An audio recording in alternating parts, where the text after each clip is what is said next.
Mình xuống khá đấy có đáng xe mà dù gần đây kem Elden Ring hàng cảตอน18แล้วครับเราเรียนกันมา17ตอนเอาเขาเรียนกันมาในปืดพรวัดเหลืองหมดแล้วตอน18นี่เขาได้ขึ้นงานเลยนะใครได้วันขึ้นงานเลยนะ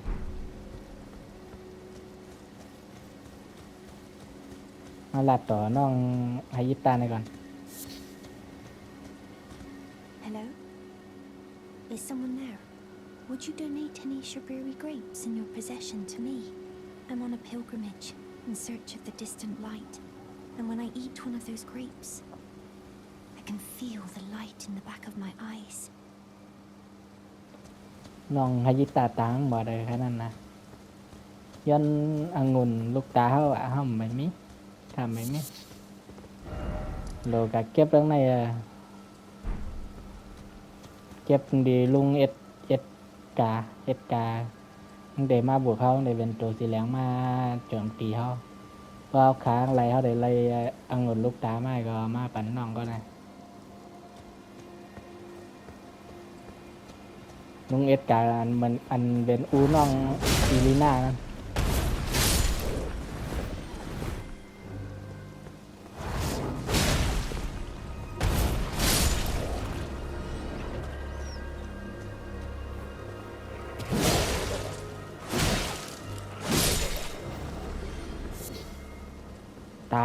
ตายลีเลยเสียอยู่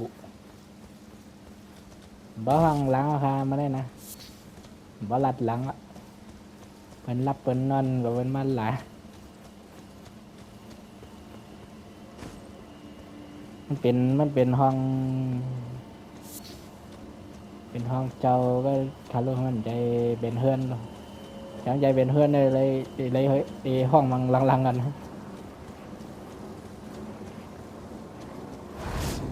ไม่ทรงครับดีม้า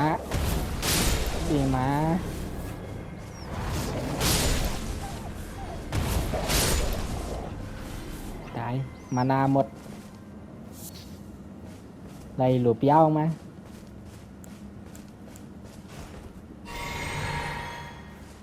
มานาเขาก็ไล่อัพเลเวลให้กัน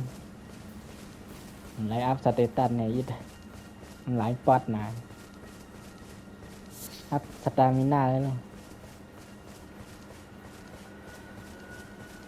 สเตมิน่าของหมออันในมีคือค่ะนั่นนะผีแบบถ้าดำไม่เอาเวียดนั้นมาเอาในก็ไหลอยู่แล้ว แต่ทั้งตั้งก่อนได้มีปีก่อเงินนั่นนะฮะลางผาเพนั่นเหมือนแจ้งเป็นพามีผาเพกันนั่นปีตีเนี่ยจริงตีลิกิ้งกันเลยเดี๋ยวมาจอยเขาเดี๋ยวมีดีซัมมอนนะอยู่ภายในยอดหลังนี้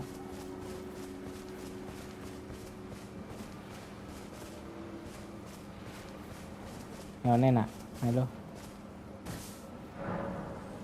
เนี่ยตีพูดลามมรณะวะ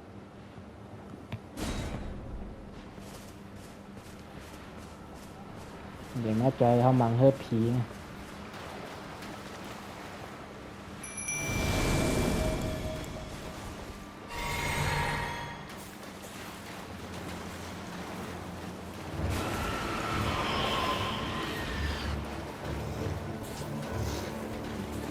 ไหนบ้างแล้วโอ้โหมีอีกคนเก็บของกันหินเลเวล3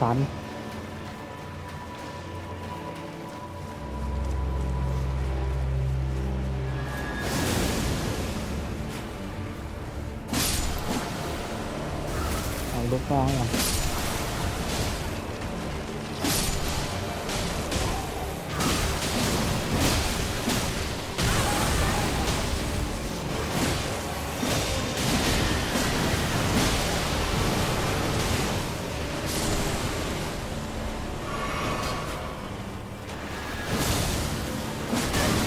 โอ้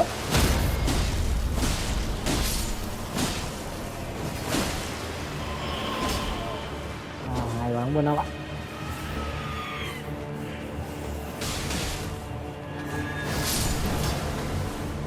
Này là vô đó. Ồ, vô nữa lối luôn nè.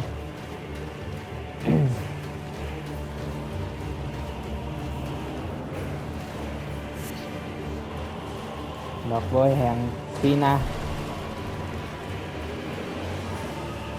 Mang này một chấm hấu.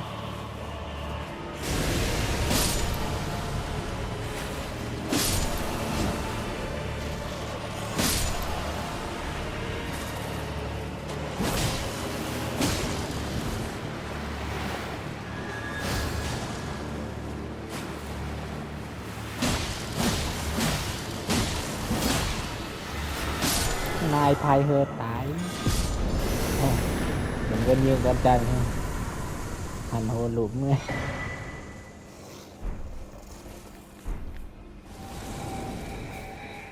Nàyกระดูกอันอย่างอันห้องไม้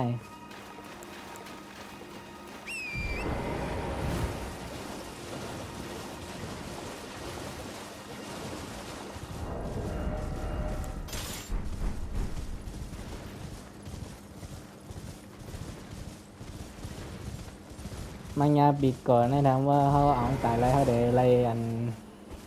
มันอย่างอันใจกระถานั่นนะหมอห้องจื้อ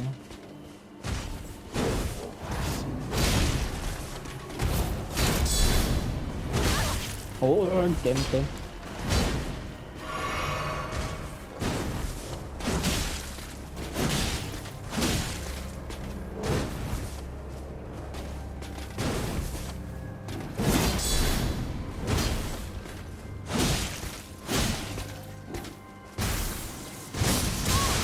นี่อย่างอันใจนะครับเดี๋ยวอะไรมาก็ถอยค้างตายแล้ว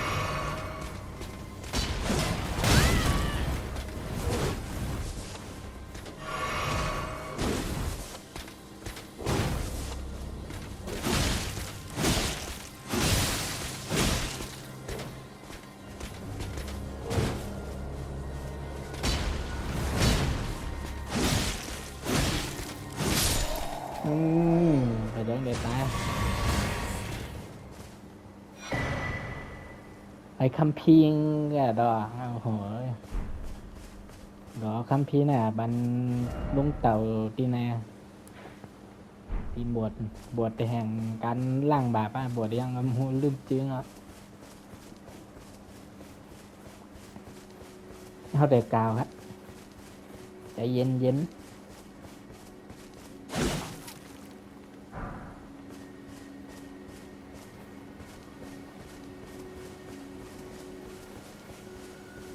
ปิดข้อนี่ว่าตายเดี๋ยวอะไรมาอย่ารีบปิดนะว่าตายเยอะในเดี๋ยวอะไรมาเกิดในอ๋อรุ่นเขามีจีเหมือนหรืออัพเลเวลอยู่อัพนั่นในกาว่าเผยหายใจก็ว่าเผยหายใจซัมมอนก็ซัมมอนแข็งก็อัพอันมานาง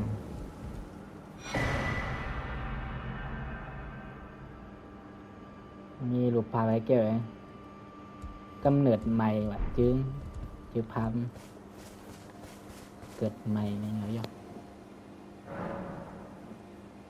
เกิดใหม่ในเงาโย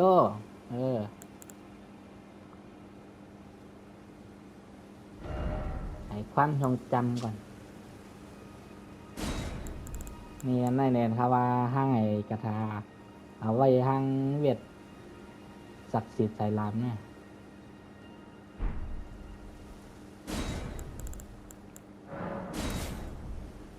ใจไรยังก่อน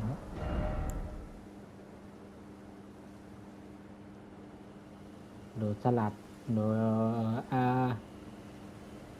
ตั้งหู13ว่ะตั้งหูห้องนี้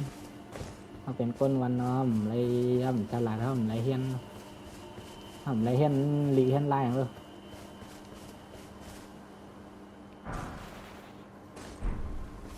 หินแร่สีรถไม่คันลงเปิดที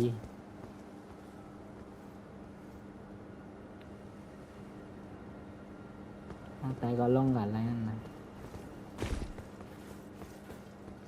างลงมีไหนไง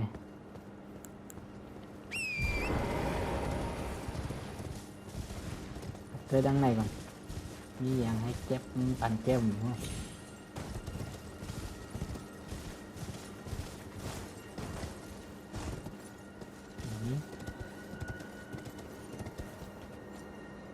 มีทะเลสาบเลยทะเลสาบลิเอเนียนั่นเป็นเวียดแล้วนั่นเป็นยังก็มหาลัยเลยาลูกาเลียนเหมือนฮอกวอตส์เลกาซี่เลยเลียถ้าใครเรียนเดือนหน้าก็อะไรเรียนหน้าใครซื้อไว้เรียนไหนเอาดำแบบไรซื้อไว้นะค่าดำแบบไรซื้อค่าใครเรียนงั้น1,500 1,600ก็เหลืออย่างนี้ก็ซื้อ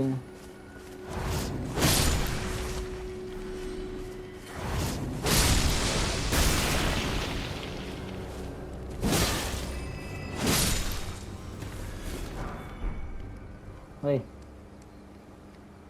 ไรหังไม้อะวะเตยยันเตยกันนะ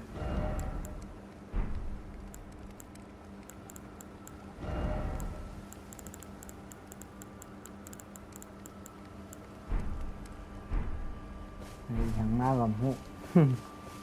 มัดเตย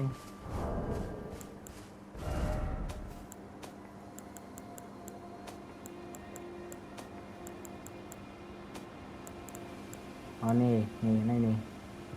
โอ้โหศรัทธาเป็นสาวสีถ้าเล่นสายศรัทธามาเอาไง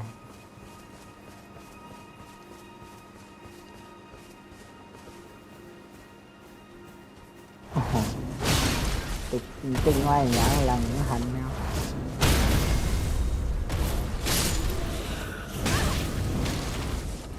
โอ้สีเขาก็เรียนตีเผื่อเนาะเรียนตีเผื่ออะไรม้ออุ้ยเย็นครับปีเป็นไรไกลเว้ยอย่างไรไอ้นั่นเต่าเลือดขึ้นเต่า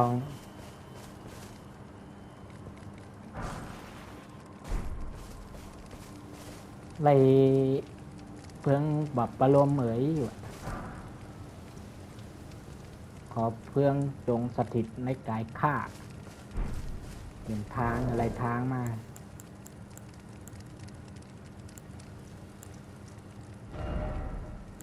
นี่ย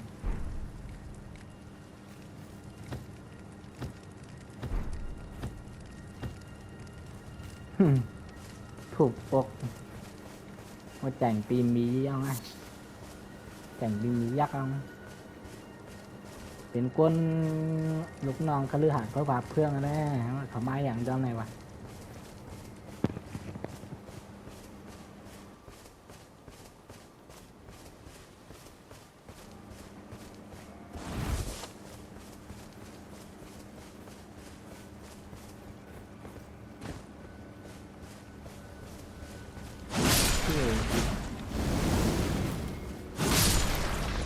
หอยทับไทย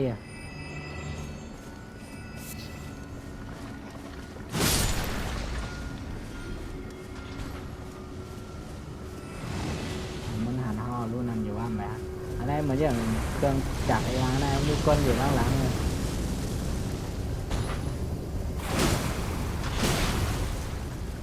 กับพันก้นพันดังน้ำเขา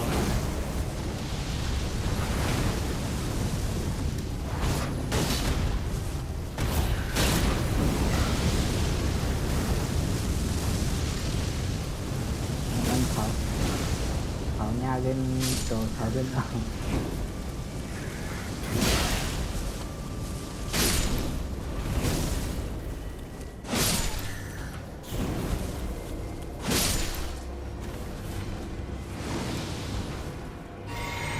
quay các bạn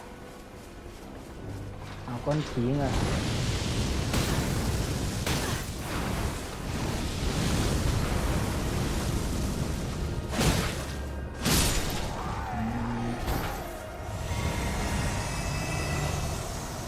ลายปลายตายกายเยี่ยนเป็นเตาวะ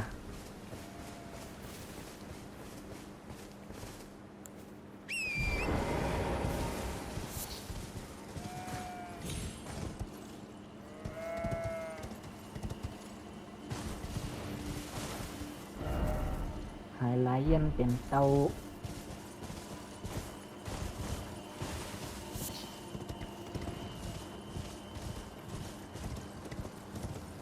ย้อนมาเตยดังหนึ่งแบบไรกาดังไปนะ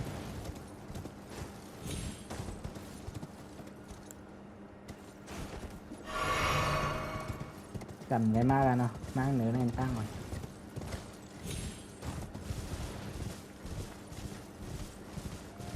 กาตีบัวด้านนั้นตั้งก่อนบัวเรียงก็บัวล่างบาป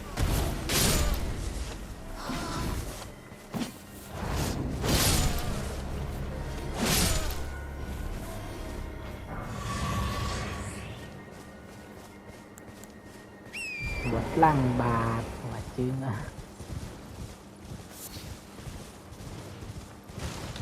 ใจได้มู้นะต้องพีเดียวครับ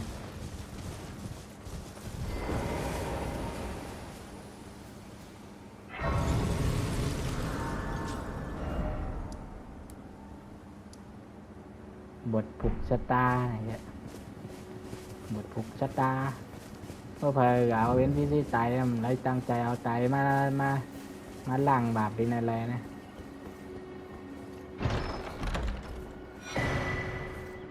เข็มเย็บผ้าสีทองเอากระเฮียงลำหุ You're tarnished, aren't you? I welcome you to the Church of Vows. I am Miriel, steward of this sacred chamber. My apologies for the unseemly state of affairs. Do you know the origin of this place? How it came to be known as the Church of Vows? Well, that is a shame. But who can blame you? The shattering has caused us, all of us, to lose sight of something very dear. It is here, at the Church of Vows, that the great houses of the Erd Tree and the Moon were joined by the matrimonial bond between red-haired Radagon and Renala of the Full Moon. And so our church holds in view the monuments of both houses, the Erd Tree of the capital and the Academy of Rea Lucaria.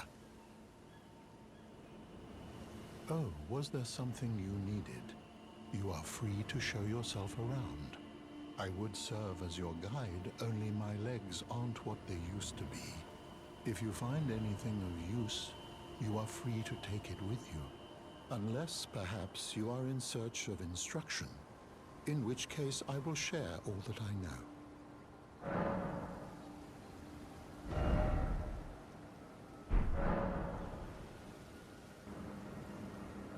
ลุงเต่าแน่ขายกระถาปานห้อยนั่นนะเพชรซื้อกระถาอะไรเนี่ย3,000ตาอย่าง3,000มันตาก็ซื้ออะไรเนี่ยเนาะ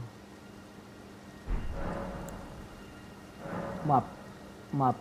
มนต์จารึกของวิทยาลัยให้ Oh, what have we here? Very well, let us both learn together. Heresy is not native to the world. It is but a contrivance. All things can be conjoined.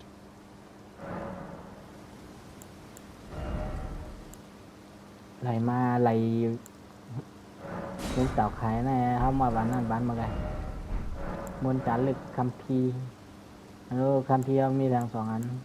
ปันลุงเต่าเมื่อไรบ่เขาปันคัมภีร์ลุงเต่าได้ขายเวทกายกระถางเขานำคืนอิน Oh, what have we here? Very well, let us both learn together. Heresy is all thing. Oh, very well. Heresy is all things.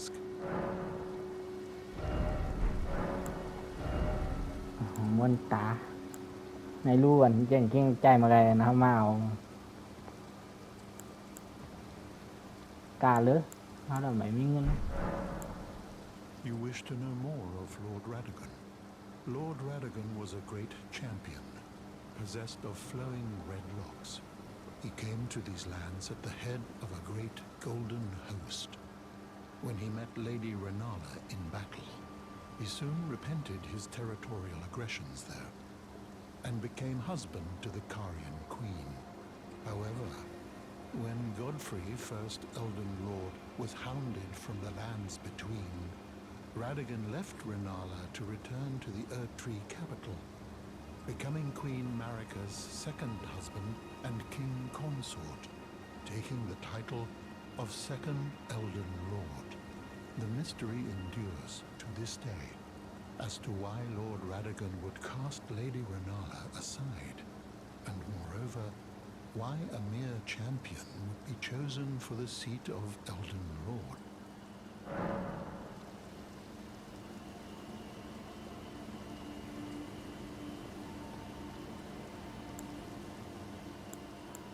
You wish to know more of Lady Renala? She is queen, head of the Carian royal family, and governor of the Academy of Rea Lucaria, the great and beautiful full moon witch. Sadly, her heart was broken when Lord Radagon left her, and then, when the Academy rebelled against the royals, she was locked away in the Grand Library.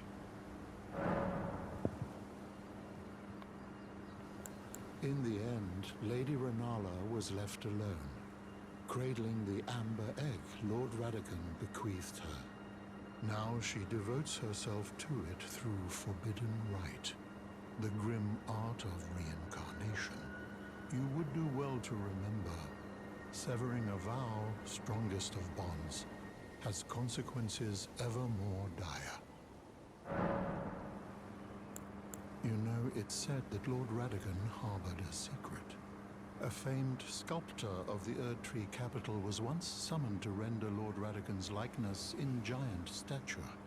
when he glimpsed the skeleton in Radagon's closet. And as such, it's said the great statue harbors his secret too. You know, it's said that Lord Radagon harbored a secret. A Okay. famed sculptor of the Và giờ Erdtree mua ở lại capital bằng cầu á. Lung tàu.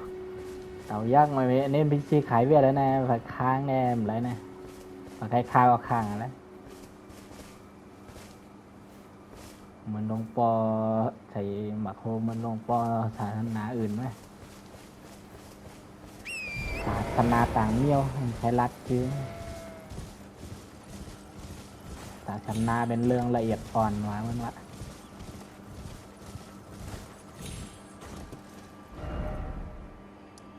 ให้รู้บทปลุกชะตาว่ะอันนั้นก็มีทำอันนั้นก็มีโอเคด้วยทำกันต่อไอ้ย้องเงินซื้อเวียดจอมนี่ยังพอมีไงขึ้น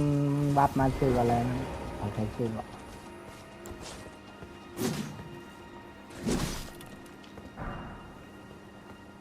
พอผ่านมานั่งกลางคืนไหนก็มานั่งแต่มีนักล่ากระดิ่งมานั่นนะดีบทเมื่อไงนั่นบทปลุกกระต้านะนักล่ากระดิ่งสีแดงมีคนไปแทงละยันเป็นหลาบกำครับพี่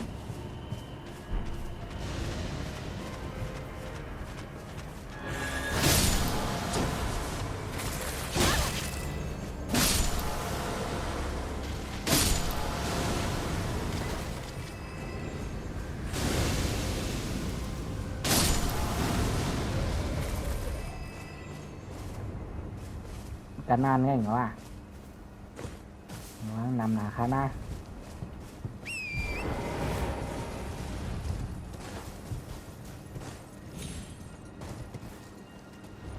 ยัดเต่าแล้วฮะเต่ายักษ์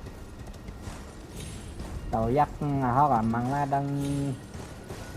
เขากับพันหัวผีหลุมเนี่ยให้นังนั่นเดี๋ยวพ่อตายกั้นแล้วนะ ถูกต้องนั้น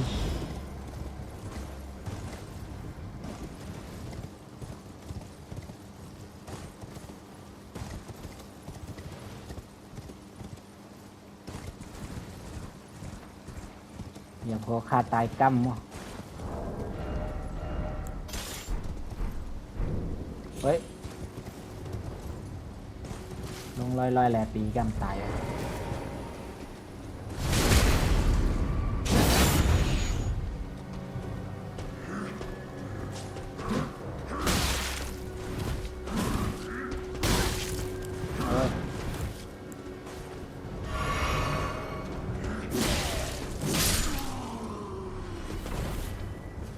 โดบัฟเมื่ออัพเกียรติลาพ่อเยาว่าถ้านั่งใครเข้าล่ะ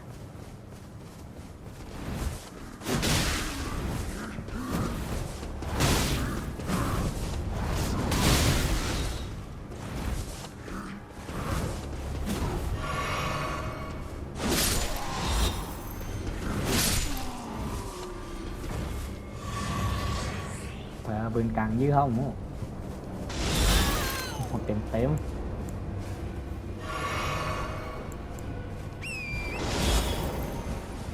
กลางยาวน่ะรู้ว่าไหลแห้งน่ะกลางเวียดเลย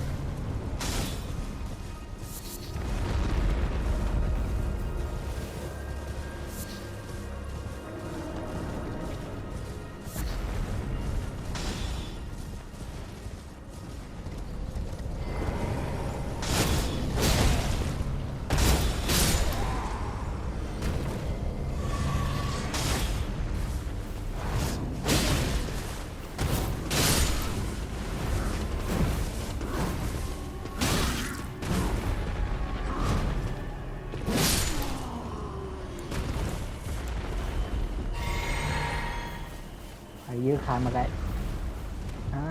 หันก้นยิงนะโอ้โหเก่งๆ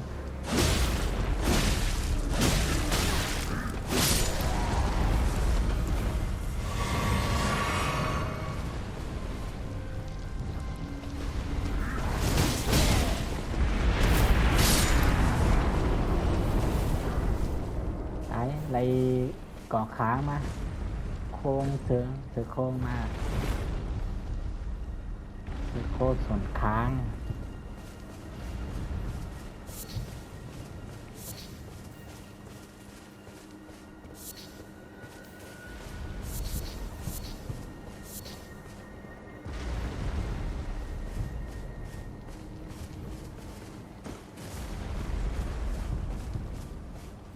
เป็นปีนปิดเตาหินเตายักษ์มีดินน้ำมาฮะ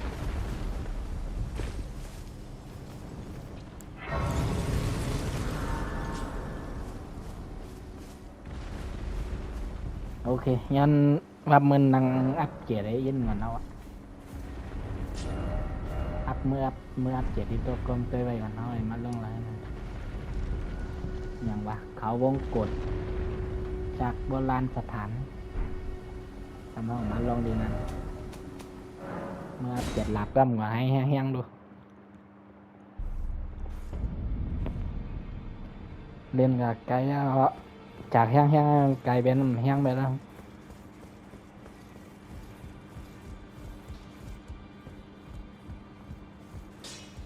Well, where have you been? I took you for dead. No matter, it's all the same. Lay out your arm. ไปตายก่อนนะวางไว้ ตายหมูไหลก็มาลุง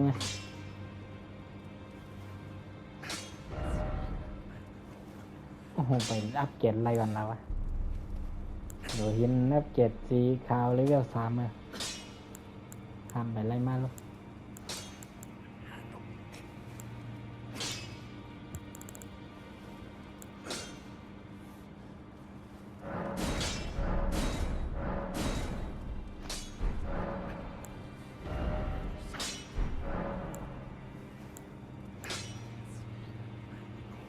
I spoke with the girl. She has a gift for spirit tuning. So I told her everything I know. I'm indebted to a spirit tuner I met long ago. It was all I could do to honor her. I'm sorry I doubted you.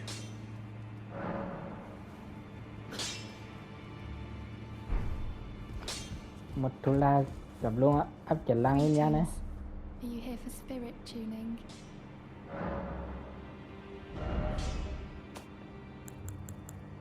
เจ็ดลังวิญญาณไปละไม่รู้นะกำยันในเขาล้วนกันนะข้างในเข้มมีบอลล้วนยังไงกันเก็บมาใจพอง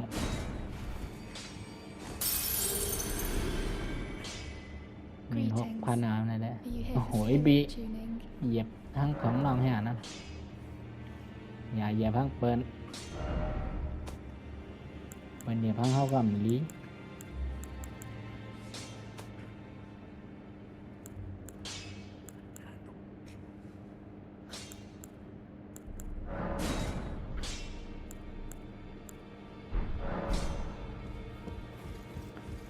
หนึ่งอัพ7ก็โหลดใจรุ่นนำคันนี้รุ่นค้าไม่มียังท่านใจในมีคนกองเดี๋ยวมาบวกเขาค่ะในว่าเขาลงละลงมาอยู่เรื่องนั้นนะจำได้มากครับแขนจ้านะผมใจแขนจ้าถ้าได้ตัวไหน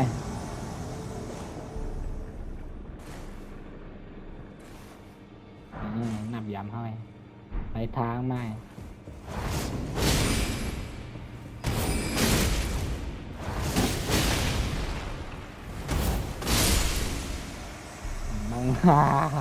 đừng tầm đã lấy áo không phải na nào tại vay đây dạp cha khả năng đồ nè chạy mình chẳng cả thà xảy nấy làm nó xoắn miêu chạy lượt ở cái em muốn làm khéng khoa vậy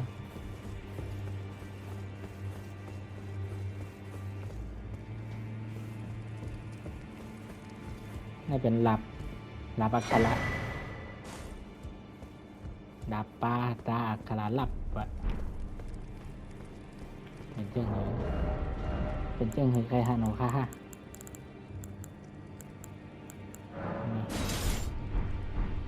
นี่มันไหนไว้ล่ะ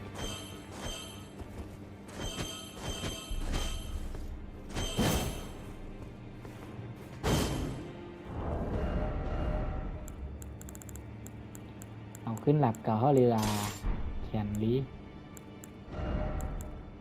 หลับเก่าคาใจ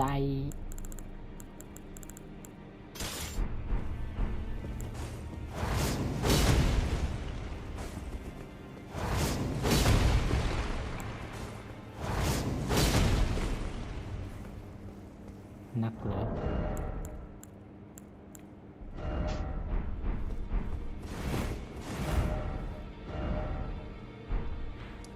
โอเคขึ้นกับเกิดดินเข้ามาไง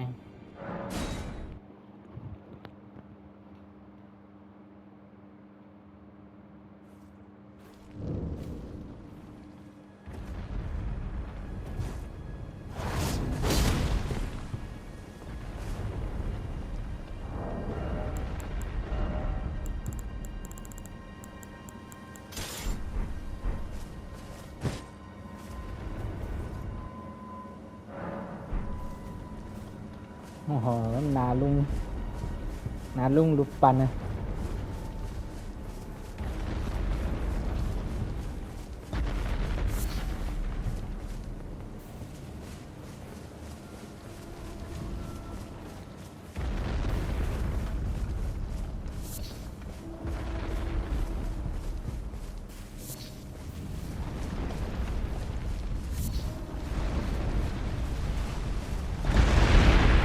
ติดต่อตัวในชั้นเชือกนะให้ก็เขานิ่งๆในชั้นเชือกเลยนะ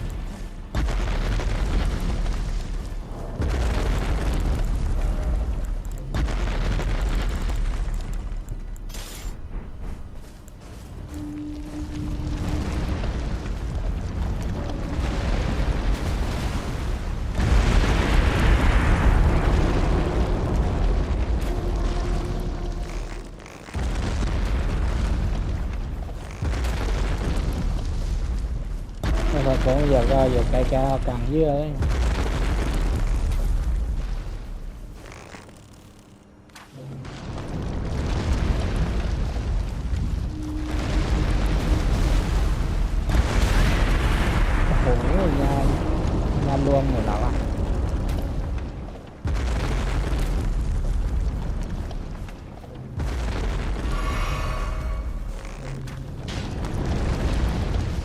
จอกหัว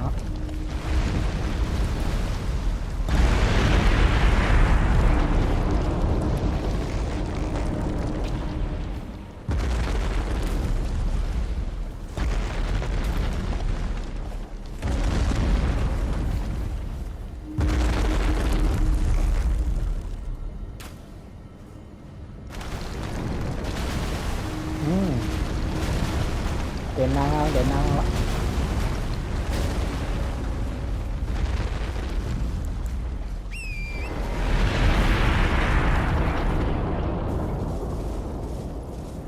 โอ้เอาฟอน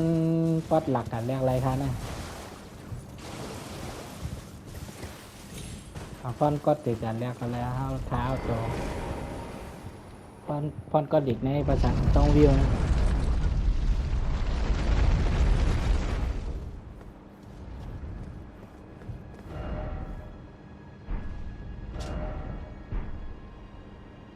ไปแลกอะไรหรอว่ายังมาเขาว่าข้าวเวลาก็ใจอ่ำแลกแลดำจะอยู่น้ำไข่เอาให้นั่นเด้ถ้าใจเอาดูข้าวกันแลกกันแลกมาได้นายหมอนแล้ว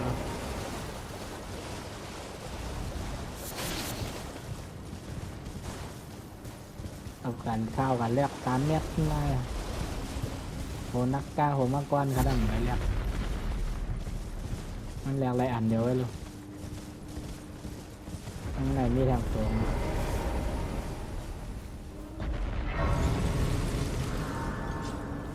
ยังเวียนเหมือนกันเยอะทางเด้มันหนักสวยยอง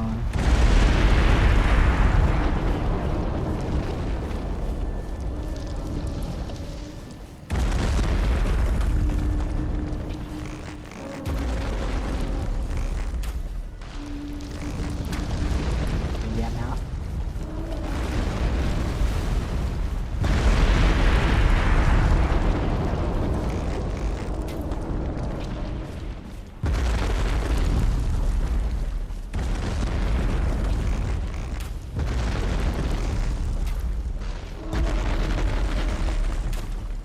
เฮ้ยยืดแล้ว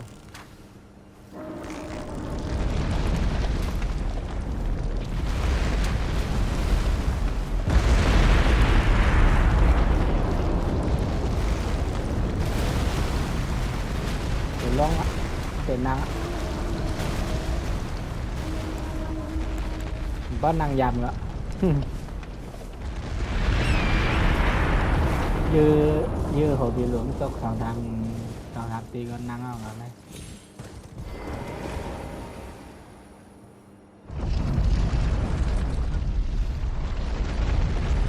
จุดไว้หลายๆก็จางแล้วห่างกัน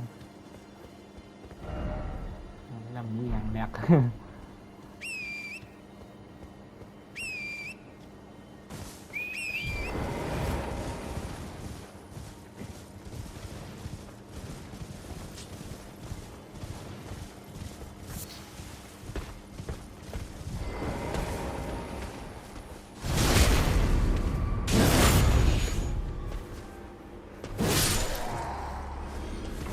้างหน้าพวกไหนมีปอดต้นไม้ขาดตรง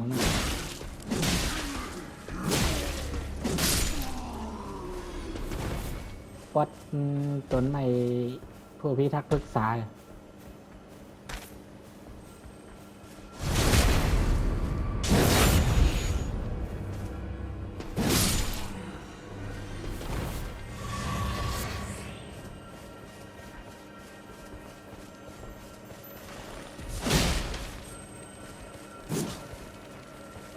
เฮ้ยอย่าไปหรอกน้องปีเฮ้ย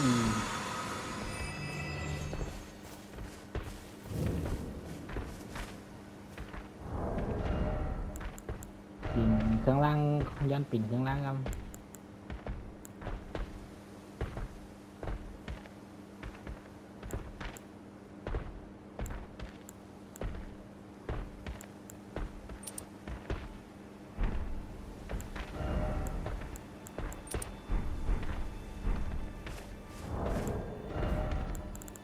สร้างไอเท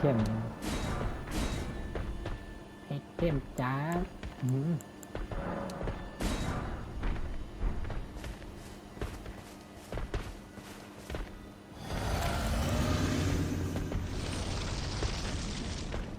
ซุ่มเฮาหมู่เฮา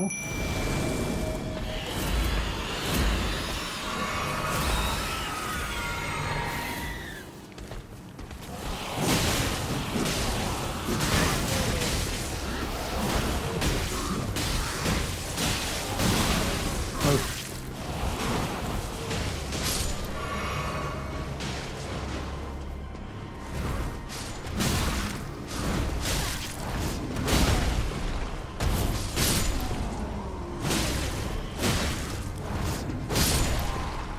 โอ้โหแต่ก่อขาดตายหมดกำเว้ย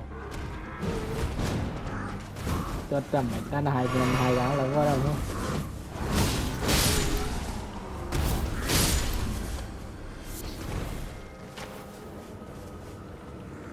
ยื้ออย่างละปี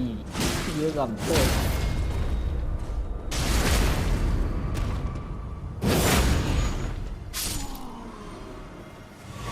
เต้เลยสลางแล้วอะให้เขาเอาเจียวหมดเลยจำเนี่ย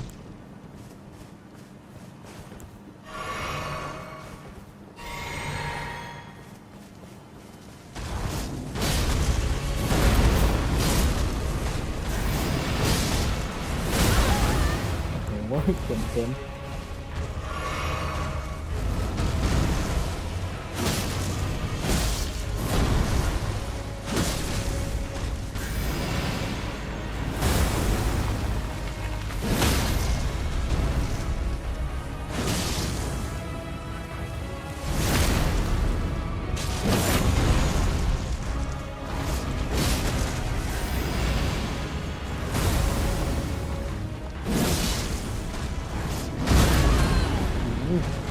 อืม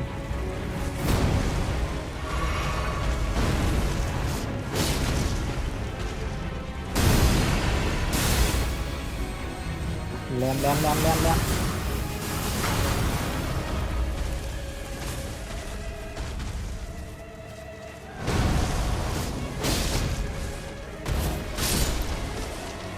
อื้อหือไปไปวายวายวายวายก็หยาบกาคืนแบบเขาไล่เสียเจ้าหยัดผลิตประจุพลังเวียดในม่านสามเมียวพลังเวียดพลังศรัทธาพลังสายพาย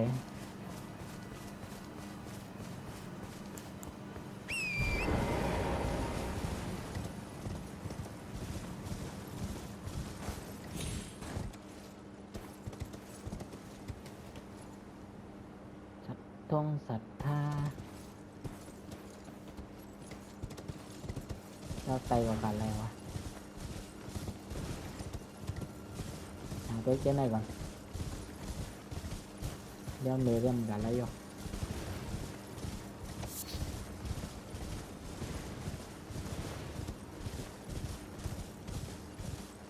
เดี๋ยวเมย์เริ่มขึ้นไล่เดี๋ยวไตได้อัพลงไล่ออกเยอะอัพลงไล่ออกมันตายหน่อยอยู่คนลงกัดตายได้ตัวพอตัวมันอะสมการละโอเคลงไหนมีปีมีตรงวะ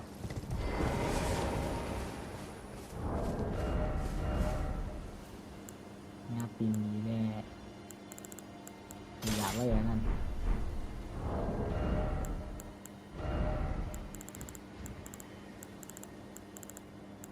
งั้นเต็มตัวเต็มใจอินถ้าก็ไม่ให้ตายงานยะถ้าตายอะไรเรียนใหม่นั่นน่ะ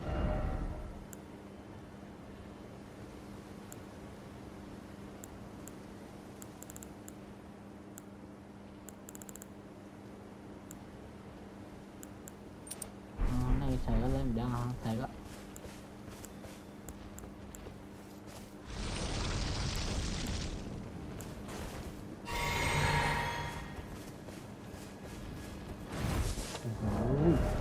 นักเหรอ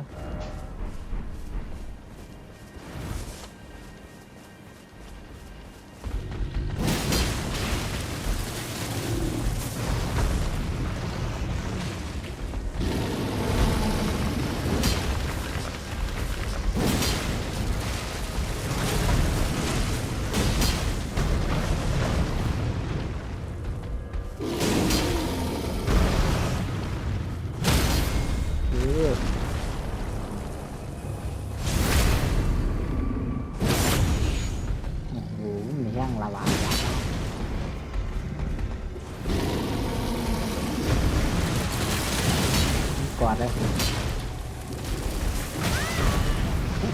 น่ากินนะเอ๊ะ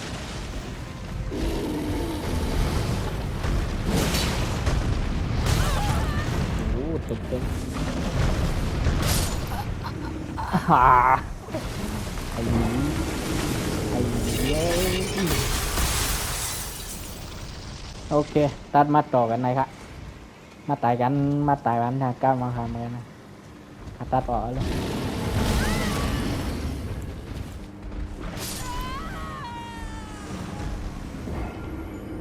ไอ้มีโห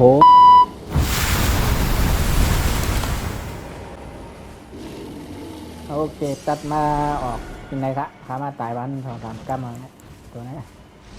เอานะแต่ก็เขาเคยมังก็แล้วมันแล้ว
มึงตายไอ้หมีควาย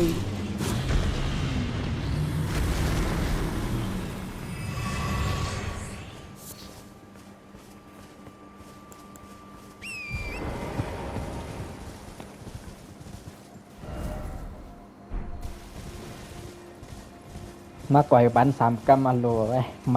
ม่มากต้องเดี๋ยวไง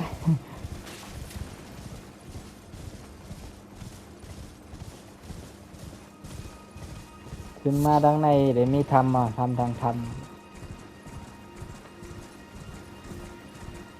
เดี๋ยวมาญาอัศวิน6 ขาดเดียวในนี่มาเขียนโทษว่ามอได้ก็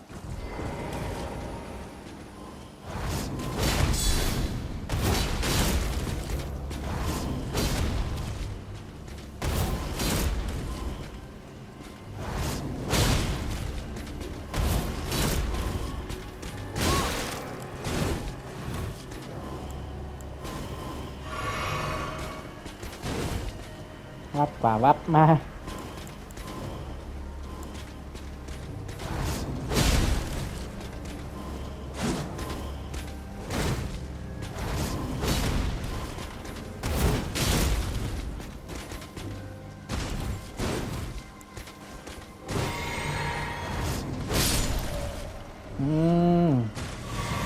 แต่ขี้ไล่โหงแล้วหล่าเย่อันนี้เป็นถ้ำครับเนี่ยถ้ำสุดสันถนนเปียวเดี๋ยวเด็ดทุบโอ้ก็อย่างคาได้ปืนพักจูอยู่วางต่อยพักจูจองทุบโอ่งทุบปากแล้วปีโอเคจัดไว้ดีในก่อนนะครับทำนี่ไปยังทำสุสานใต้ดินดับทมินสุสานใต้ดินดับทมินว่ะcái mang nha gần thang mày ship bẹt á mày mày ship ในแหละหมาย18ไงมาย่างกันทางหมาย19ครับหมายสงค่ะอย่าลืมเน็กติดตามมันค่ะนะ